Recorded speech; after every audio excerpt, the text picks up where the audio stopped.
Whitby's lacrosse landscape was very different in the early 1980s when Troyhann Santos first picked up a lacrosse stick.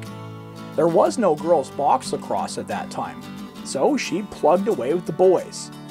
That experience set the stage for the more wide-open field and future that awaited her.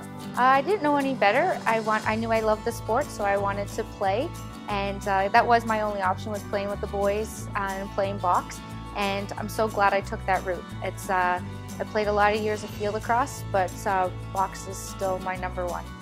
It definitely made me a more aggressive player. I think it made me faster, stronger.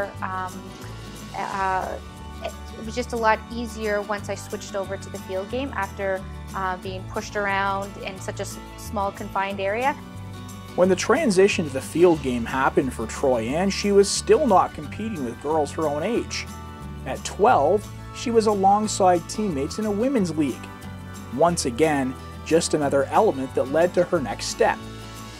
It was in the early 80s, and there wasn't a lot. There was Team Ontario, and that was the only thing that was available.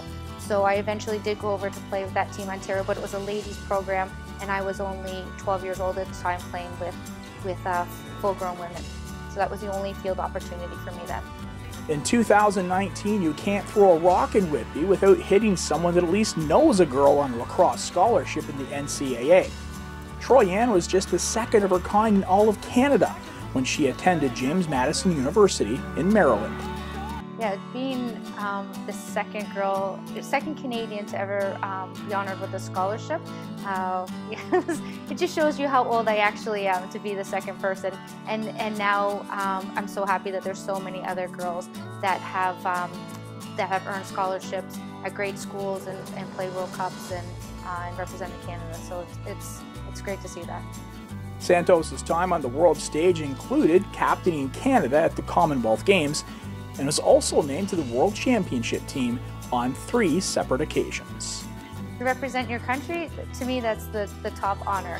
And standing there before the game, listening to the national anthem, holding my teammates' hands, is a feeling that I will never forget. And every time I hear the national anthem, I still get that warm feeling, the goosebumps, and yeah, I'll be grateful for that for my whole life.